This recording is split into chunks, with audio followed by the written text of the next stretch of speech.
The Old English Baron, a Gothic story by Clara Reeve. Preface.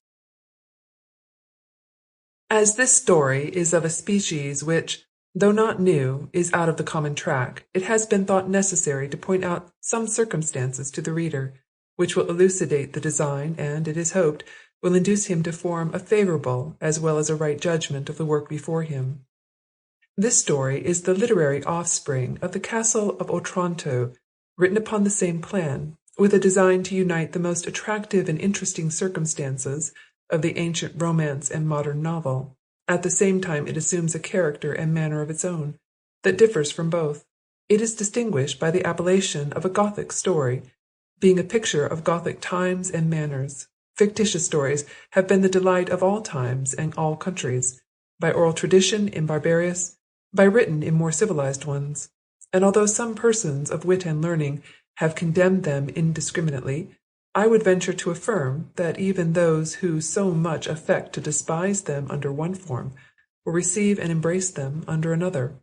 Thus, for instance, a man shall admire and almost adore the epic poems of the ancients, and yet despise and execrate the ancient romances, which are only epics in prose. History represents human nature as it is in real life, alas, too often a melancholy retrospect.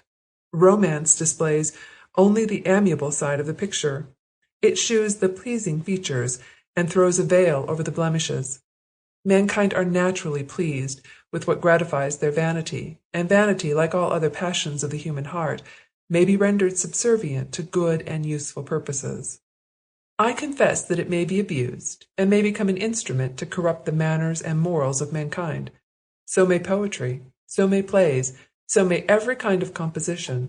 But that will prove nothing more than the old saying, lately revived by the philosophers the most in fashion, that every earthly thing has two handles.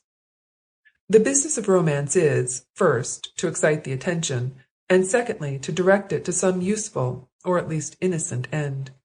Happy the writer who attains both these points, like Richardson, and not unfortunate or undeserving praise he who gains only the latter, and furnishes out an entertainment for the reader.